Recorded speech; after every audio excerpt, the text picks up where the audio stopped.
So once again, hello everyone.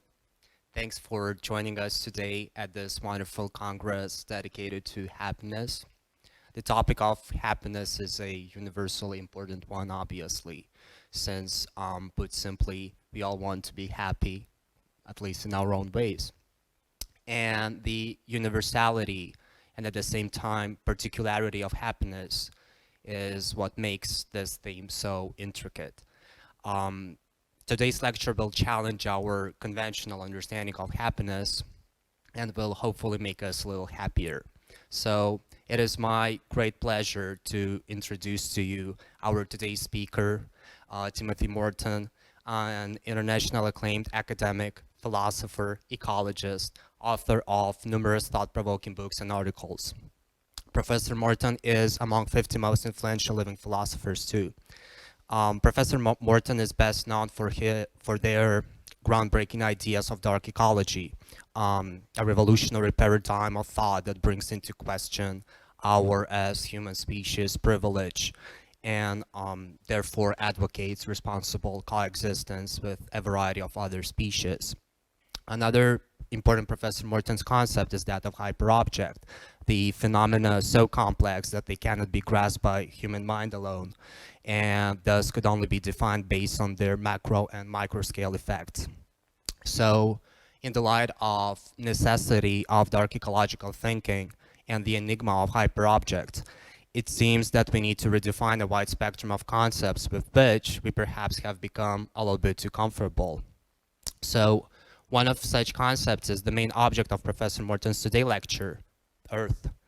The lecture titled, as you all perhaps know, How to Land on Earth, a question mark. So it will surely be quite an intellectual ride. So figuratively speaking, fasten your seatbelts and have a nice flight.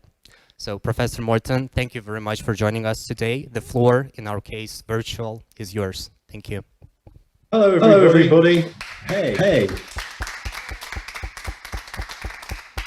In particular, because we live in this modern age of science, right, where truth is what we call modal, which means there can be amounts of it, right? Like Pfizer vaccine is 95% effective, right? Like the Pope isn't telling you, you must have the Pfizer vaccine and it's 100%, and if you don't agree, I'll torture you until you do agree, right? We don't live in that world anymore. We live in the science world, right? So when Einstein writes E equals mc squared, he basically knows, like tomorrow or 2 weeks from now or 20,000 years from now, I'm going to be less right. Yeah, like Newton is still right. Yeah, like if you want a slingshot around the moon and go to Mars, you can use the Newton gravity equation. So Newton isn't wrong. Newton's just less right. Yeah, like if you want to do speed of light stuff and like big distances, you got to do the Einstein. And that's the world we live in. Yeah. And so it's a world in which we encounter kind of fragile truth. Yeah, that's what science truth is. It's fragile. And the feeling of truth, right, the feel of truth, this word feel, I like it. The sort of Facebook word, the truth feel, in English, they say the ring of truth, right? That's what we call beauty. Yeah, the feeling of truth. Right, which is like happiness, only it's beyond your ego. So it's not something you can't eat the Laura Mvula tune. If you eat it, you can't dance to it, right? It doesn't give you that kind of pleasure, right? It gives you another kind of pleasure that's kind of transcends your ego in some way, but in an interesting way, right? Like it's not about like going to heaven. Yeah, it's about landing on Earth. This is the point, right? Like we're alienated from something, and religion is telling us that we're alienated from some kind of superpowers, right? Like love and compassion and enlightenment and being able to, help people and being open and really silly and not afraid to be a fool and use Zoom video to CONAS and all that jazz, right? But religion says it's up in heaven, right? But actually, of course, we get these things from primates, we get these things from being biological beings that are embodied beings who live in a biosphere. That's what we're alienated from. We're alienated from our biological being, yeah, which is fundamentally to do with coexisting with other beings, right? Like symbiosis. right? And funnily enough, the feeling of true, which is called the beautiful in Immanuel Kant, right? This feeling of true, like, oh my God, wow, true. Like imagine being a mathematician and you're kind of on the wall, right? You're 5 years old, like 1 + 1, oh my God, what does it mean? What does it mean? That you're 45 years old and you're like x squared times y squared equals z squared, but why? Why? And it's the same wall, right? And then suddenly, sometimes the wall becomes transparent. You ever have that feeling? Like, not very often for me, because I'm not very good at math, right? But the word math really just means communing, right? It means you're okay with communing with something being wrong for your entire life. And then maybe sometimes the wall of wrong becomes transparent. Wow, that's the feeling. That's what we call beauty. That's the truth feel. Yeah, the feeling of true. And it implies something fragile, right? Because tomorrow's pop song is going to be something else, possibly. Maybe not. This is a very heavy one. I'm going to like it for many, many days. You know, I love Laura Mvula. She's such a brilliant singer. It's like, you know, this English composer, Pharrell Williams, he's probably in the news in Britain because of the Queen's Silver Jubilee, what is it? Platinum Jubilee, you know, and he wrote the music for the coronation and all that stuff. Like, imagine a black woman version of Vaughan Williams in a disco. That's kind of what it says to me, this music, right? And she's using this church organ, right? It's got this spiritual, religious feel to it, but it's about the joy of being an embodied being. Yeah, that's what we're alienated from. Earth. You know, we've already gone to Mars in a way. You know, like that's what we sort of do all the time with our politics and our ideology and our religion. You know, and I say to someone like Elon Musk, why don't you try landing on Earth for a change? That might be a good idea. Why don't we try just landing here where we actually are? It's much simpler, right? All you have to do is get rid of a stupid idea that's wrong, which is that you're a special separate being called a human being that's different from like chimpanzees and dolphins and bacteria. Yeah, that's just not true, right? So they coexist in that way, right? We coexist in this kind of symbiotic way, right? It's an uneasy thing. Beauty is kind of weirdly strange and uneasy, right? It's got that funny shift in the song, right? Between that first verse and the chorus, it's called a modulation, right? Where there's a big key change. It's like the funny, strange thing happens there. You know, there's a slightly, almost like if you made it a bit more intense, it would almost be slightly disgusting. Right? Like beauty already has a little tiny bit of strangeness to it because it's not your ego, you know. MDMA, you know, when you're coming up on MDMA, you feel a little bit like, whoa, you like, I want to throw up, you know. Then you get to the bliss point, right? And that's part of the beauty because it's part of symbiosis, right? It's not just part of being sciencey, it's part of symbiosis. Like, imagine you're a single-celled organism and you're going through the ocean like this 3 billion years ago, and suddenly, boom, did I just swallow shit? You know, did I just swallow poison? Right? Have I just accidentally, like something went in because I have a permeable cell membrane, because I'm a single-celled organism? You don't know, right? Unless you're Donald Trump, then you want to know. You want to build a hard wall that is not permeable. You interrogate people to make sure they're the right people to come through the wall. But what's the fun in that? That's just fascism. But biology isn't that, right? Biology is like the possibility that whatever you let in could poison you. You know, like imagine like you're in a relationship, you just started, you fell in love with somebody, like, wait a minute, is this person going to be the toxic person who makes it impossible for me to be in love with anybody else in the future because it's so toxic? You don't know, right? If you try to interrogate them in advance, it's over. Yeah, so allowing the possibility that you could be poisoned, right? That the music could affect you without your consent. That's another thing about beauty. It happens without you consenting to it. It just happens to you. And it happens for no reason. Yeah. The other evolution driver isn't just symbiosis, of course. It is sexual selection, unless you're a bacteria. But let's go back to, first of all, the single-cell organism. The single-cell organism doesn't know, did I just swallow poison? 300 million years later, the descendants are going, no, they didn't, because actually that was aerobic bacteria, and now we became animals because those things turned into mitochondria. or those things turned into chloroplasts and we're plants now, hooray, right? But you don't know that in advance. You know, there's a kind of uncertain feeling, right, of kind of letting in something that could potentially poison you or could kind of kill you. Yeah, beauty is like death, you know, beauty is like a little tiny bit of death, homeopathically delivered so it doesn't kill you, right? Has to have that in it, right? There has to be some kind of slightly uncertain feeling in it. Otherwise, it's not beauty. It has to have this funny ambiguity to it, lots of different types, right? So anyway, we've got symbiosis, right, which is about that, right? So truly happiness is based on a kind of, I'm not certain, yeah, which is to do with time, right? Like everything's made of time, you know, like this is made of time, this is made of time, this is made of time, everything's made of time, right? So you don't know in advance what it's going to be, yeah?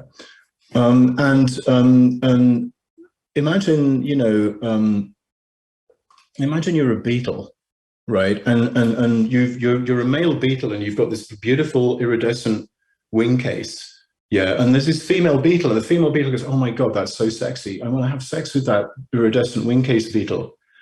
And you know what Darwin says? Darwin says that kind of beauty, which is in beetles, right? Like beauty isn't just a thing humans have, right? Because beetles have these wing cases, right? Like at least down to beetles it goes. And maybe also down to anything sentient, so including plants, right? And including fungi, because we know they're sentient. They just don't have nerves like we do. But anyway, if you think about it, there's no reason for it.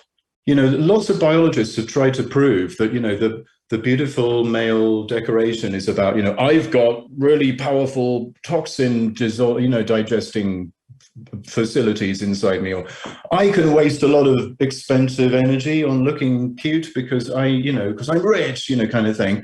It's neither that, right? When you look around you, like the entire biosphere, and by which I mean, you know, this room with the lights and the way everyone's dressed and the way I sound and my shirt and the trees outside and butterflies and everything that is sexually reproducing or a product of that is all made out of unconditional female desire, all of it.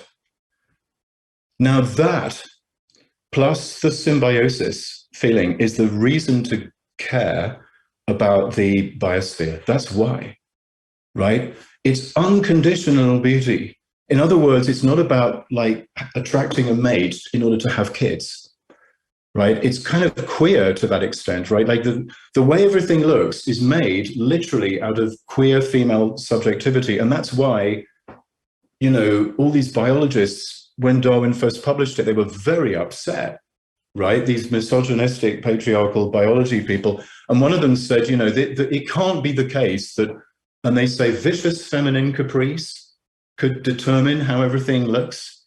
It's just too shocking. But if you change the word vicious into, I don't know what, like sexy, you know, sexily subjective, and caprice for no reason, unconditional, and feminine you change to female, then you get my sentence, which is the biosphere is made out of unconditional female desire. Yeah, which is why to care about it, you know, it's that it doesn't have a point, which is the same thing as beauty, right? Beauty does not have a point. We know this, right? Like there's no good reason to have it, and you can't eat the Mona Lisa, otherwise it becomes you and you can't enjoy it, you know, and you don't really get anything out of it. But that's the reason to be happy, actually. You know, instead of thinking, I'm better now because I'm more happy than I was, which is what we call teleology. What you should really do is what my meditation teacher says, which is like, just be happy for no reason. There's not enough reasons to be happy, right? Like, look around you, the world is bursting into flame. You know, in where I live, people are shooting black people because they're white supremacists, and there are these school shootings happening all the time. It's so mean and ugly, and you know, that there's no good reason to be happy, right? There's never any good reason to be in love with something or somebody. And that's why you do it, actually. There should be a lot of promotion of things that have no good reason for them, including math. Because actually, you know, as we're in a university now, I want to say something about STEM. You know, they say science, technology, engineering, math, and it's not math, it's computation. Computation is different from math. In the same way, that folding your laundry is different from wearing clothes, right? You can wear clothes without doing the laundry, not the other way around, right? You need the math to do the computation, but really math is like fashion. You know, it's like communing, like I'm communing with my shirt. You know, that's math, funnily enough. And it's the same idea. It's like I'm dancing in my shirt. You know, that's much more like what math is. It's nothing to do with like turning your kids into a very, very slow version of this that won't be as good as the, you know, when they get older, this power will be in a thing this size. So how is this helping people to get jobs? It's just stupid. Whereas I think, you know, training people to be happy for no reason would be excellent, especially now, you know, because for me, Generation Z, who I talk to a lot, because 2 of them are my kids, you know, and lots of them read my books. And I think the reason why is I'm kind of helping them not to feel like they want to die every day, right? They wake up to this environment that's been destroyed, not just by their parents, but by the generations of 10,000 years of parents, you know, going back to like 10,000 BCE. They are so like on the edge of despair all the time. And how to peel people off the floor so they can actually function and act, you know, not necessarily because it's going to make it better, right? But the point is, when were we ever not going extinct, right? Like everyone's like, oh my God, we're going to go, there's going to be extinctions happening. But it's like, when was that not happening, right? Like, when were we ever not dying, right? And beauty implies the possibility of dying, right? Like truly happiness doesn't mean the opposite of unhappy. Yeah, truly happiness. You know what? You know, the word I prefer is cheerful. I think this should be called the cheerfulness conference, because at least in English, cheerful, you can be cheerful, but despair, right? Depressed, but I'm cheerful. You know, if you say happy birthday to somebody, what it means is not sad birthday. They get really paranoid. They're going to get sad on their birthday. So really, you should say cheerful birthday. Thank you for laughing. Because actually on your birthday, sometimes you can feel very small and primitive and you have these kind of, I should be happy, but why am I not? Cheerful, on the other hand, the world is ending, but I'm going to wear a freaking amazing shirt. You know, I'm going to do the eyebrow pencil. I'm going to do the hair. I'm going to put the disco music. You know, James Bond, the dandy approach, right? Eco-dandy, that's what we want. We want some kind of eco-dandy, eco-goth approach where it's like, whatever happens next, I'm going to confront it in an amazing suit or dress or whatever you want. Yeah. And that's the sort of big happiness that includes the possibility of death, right? The possibility of unhappy, you know, because when you fall in love with somebody, or when you fall in love with a painting, or when you have kids, I'm so sorry to say this because it's a bit rude to mention things that we don't often think about, like don't ever say the word unconscious in public. Did I just say it? No, I didn't. And of course, everyone in this room knows we're all totally transparent to ourselves. We're talking about those idiots outside who don't know, right? Like just let yourself off the hook here. I'm trying to joke, but no one's laughing, so perhaps I'll go on to the next point. But the point is, you know, when you get married to somebody, you have kids, the sad thing is, you are signing up for the following thing. One of you is going to hold the other one in their arms while they're dying. And that one had better be you. If you're the parent, you are saying, I'd like it if my kid was alive and they were holding me. But even that's sad for the kid, right? Like existing implies, you know, that. So trying to like find happiness as the opposite of unhappy, right? Trying to push away the pain and pull towards you the pleasure. I'm just teaching basic Buddhism here. Every book I've ever written is basically just Buddhism translated into some other way of talking that doesn't sound like it's all about emptiness and Buddha nature, because it puts people off. And I don't really understand Buddhism very well, you know, and I'm a very bad meditator. I'm crap at it, you know, but I like the idea of it. And you know, the Tibetan word for meditation is G-O-M, it's gum, with a little umlaut on the O, yeah? And it means getting used to, you know what it means? It means math, because the Greek word mathesis means getting used to something. It means communing with something, getting used to it. Yeah, it's a very high-level word, and Tibetan has a lot of high-level meditation words. You know, you think meditation's about I want to be happier, but really meditation is I want to get used to reality. Yeah, like at first it's like, oh, this is so nice. I feel these nice feelings. Like, good. California level, right? Like, oh, beautiful bliss, you know. But at some point, you want to kind of transcend that.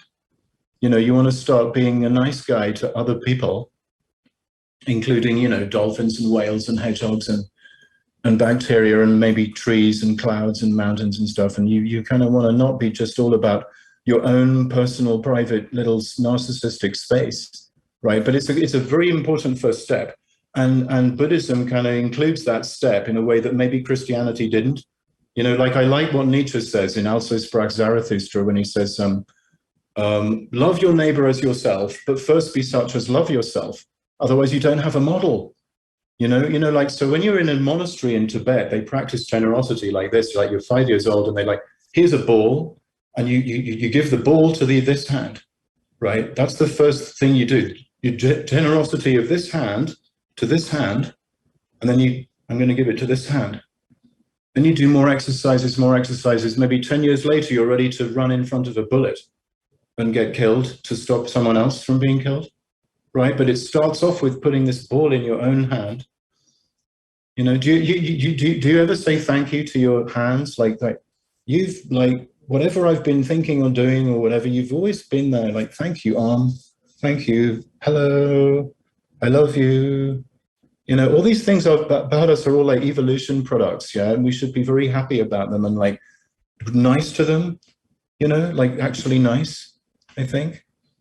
I've got some real notes here that I can actually read from while I'm doing this lecture that and saying, oh, I've said it already.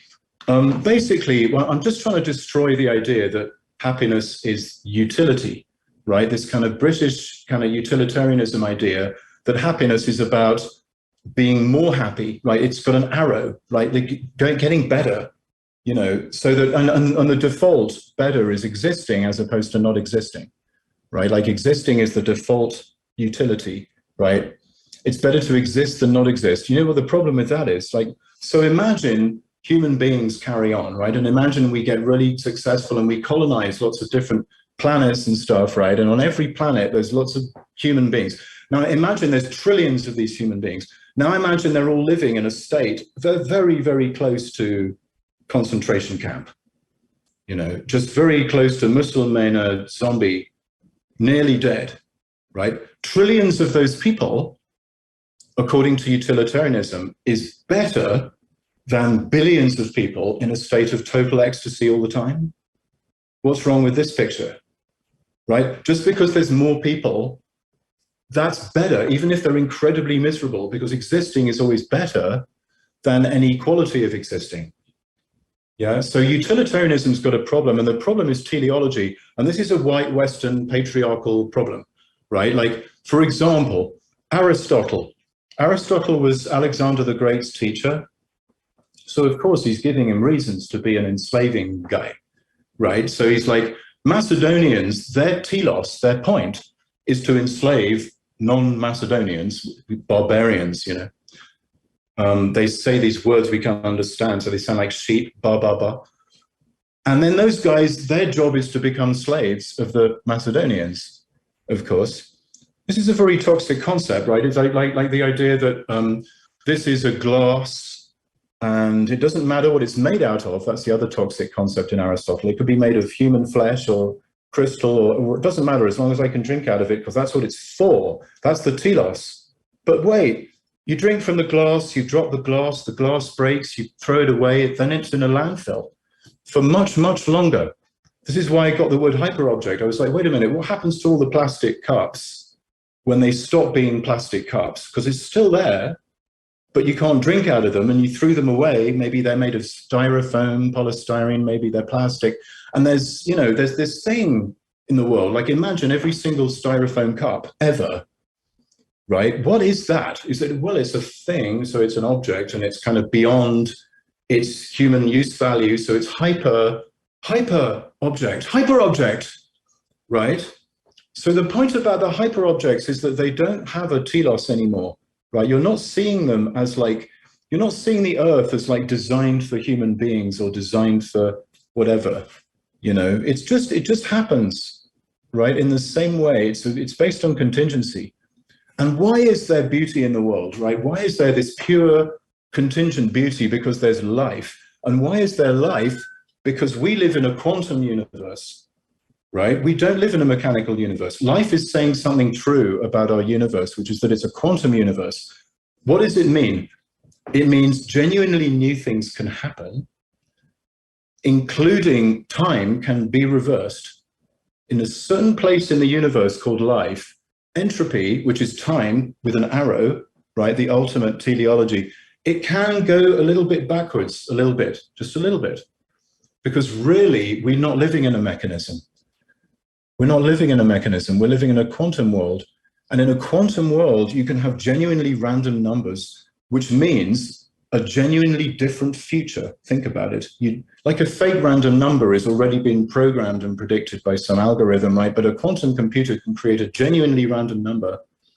So therefore, a genuinely different future is possible. That's incredibly important for Generation Z to hold on to, right? And it's because of this contingency. It's a genuinely contingent, magical, miraculous universe, and life really is a kind of miracle. Yeah, and the really interesting thing is it's not the opposite of not being alive, right? It's not the opposite of being inanimate. You know, again, here's that teleology thing creeping in, right? Life is this, and then inanimate is that. You know, it's not that. You know, maybe a lot of anti-abortion people in America think it's that, right? But actually, you know, it's not so easy to distinguish between alive and not alive. And alive in the end is coming from the fact that in general, things are vibrating without being pushed, right? Why do I look solid? Because actually I'm quantum vibrating everywhere, right? I don't collapse into this cloud of powder because I'm not a machine, because I'm a slightly reversing entropy guy who can take in food, right? And I can evolve, and, you know, who knows what's going to happen next, right? So really, truly, the reason to care about ecology is not so that we continue to survive. That's how we've been screwing up Earth for 10,000, 12,000 years. And in particular, 500 years of colonial slavery, which is the big one. And then also as part of that, 200 years of industrial machines, right? Automated slavery, yeah, roughly, you know? Living in a world which is about surviving at the cost of life, at the expense of life, right? Surviving means I don't care who gets killed, I'm just going to continue to exist. But really, things never continue to exist. They kind of flicker and vibrate, right? They're kind of existing and not existing at the same time. So if you try to continue like that, it's obviously going to be violent, right? So we need to figure out how to live in an ecological way, right? Rather than like how to survive. We've done that one, and look where it got us, right? Live is more scary because live implies I could die. Yeah, live implies I'm a fragile being, I'm not surviving anymore.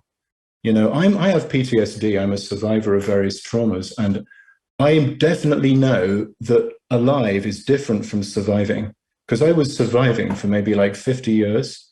And just in the last few years, I started living. And it's like, wow, this is so different. You know, this is so kind of trembly.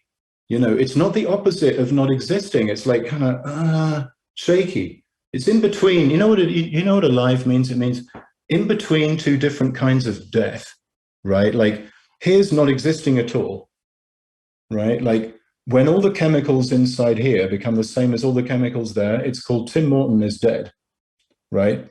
Fading away, as Neil Young, as John Lennon would say, right? Now, on the other side, we have the Neil Young burnout thing, right? Which is mechanical repetition of the same thing, the Freudian death drive, right? And as Neil Young said, I'd rather burn out than fade away. And Lennon, who I agree with, is like, no. I'd much rather fade away than burn out. And look what happened to him, right? Like he would have much rather fade away. than get assassinated like that, right? So kind of like respecting life is like allowing things to kind of be to fade, yeah, allowing things to die, right? Like allowing things to be fragile, not trying to make them so hard and rigid and create such strong walls, you know, between ourselves and our environment. It's where all the toxic stuff is actually coming from. Yeah, is this coming from this binary that isn't just in our head, but it's in like how we construct social space as like, this is the human space, and then all the non-humans are over there. And then there are some humans, non-humans in here, we're going to call them cattle. Yeah, like if you look up the word cattle in the dictionary, it means capital, chattels like slaves, which includes women, and, you know, cows and sheep and those kinds of animals, right? Property of the master, aka some kind of guy, some kind of white guy, you know. And that's why I love this thing called object-oriented ontology, because it's like saying that subject versus object is always master versus slave. And we have to just not think that like that anymore, because we've just almost destroyed Earth that way. How to land on Earth would be, you get rid of the idea of this subject versus object, master versus slave duality, right? And what are you left with? Well, you're not left with everything is a machine, because then there's a kind of funny smell of exploitation in that. Like, it doesn't matter if you exploit things because everything's a machine, you know, you still have the same problems. So roughly, in a better way, it's like everything is people. Everything is people. That's better. Like everything is alive, you know, so you want to make the idea of alive and the idea of people really cheap, so that like cows and trees and fungi, and possibly also, if you're me, iPhones and pens and makeup can have it. Yeah, you don't have to go that far for me to like you. You know, you don't have to agree with every single thing in stupid, weird, crazy me brain. You know, but that's where I go with it.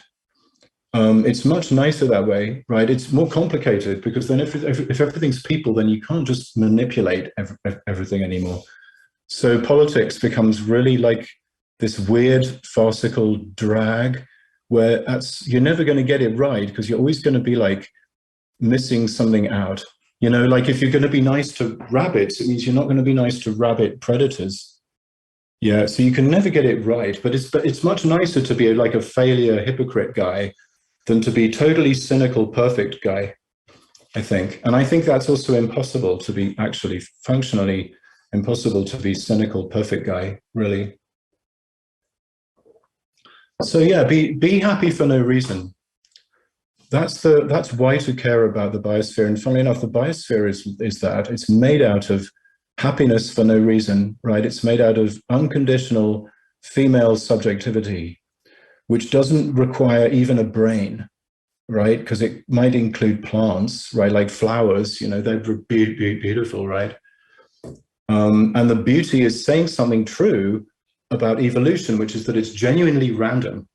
And in turn, this aspect of life is saying something true about the universe, which is that it's genuinely random, right? Which means that the future can be different from the past, despite the fact that we've created a world that keeps on and on and on and on doing the same thing over and over mechanically.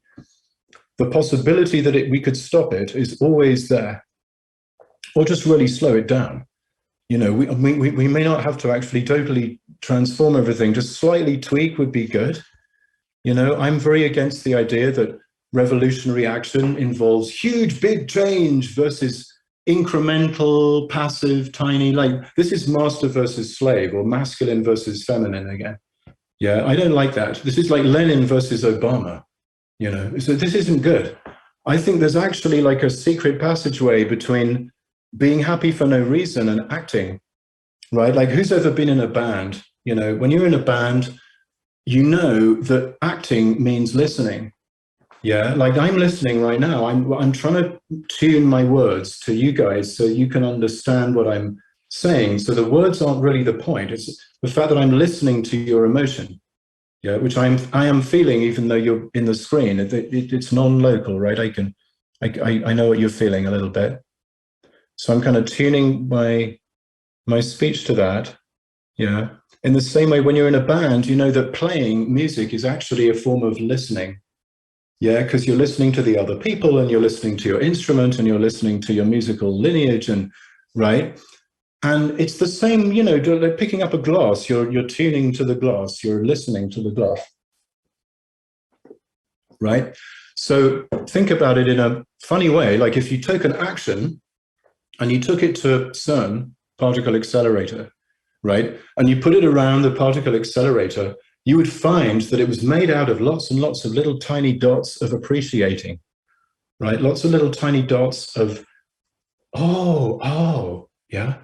That's what happiness requires, right? But before you think about happy versus unhappy, you have to think about connected to, right? Communing with, math, yeah, fashion, yeah, just being with something, coexisting with something, right? For no reason, you just find yourself, you know, like you're like the single-celled organism, boom, oh my God, it just suddenly found itself like it swallowed something.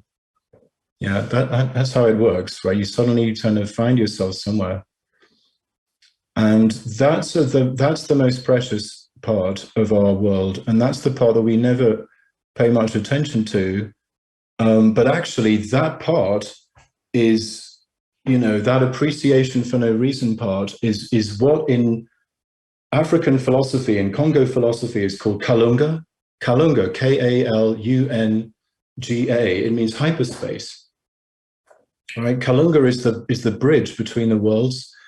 And it looks like it's made of ocean, and it's got this kind of spiral shape, and it looks like the inside of a shell. You know what it looks like? It looks like the George Lucas hyperspace tunnel, not the 2001. 2001 is basically just Scotty freaking out about women in Vertigo, right? Like the face, you know, going down the spiral. And then he ends up in Versailles, which is this kind of luxury palace thing.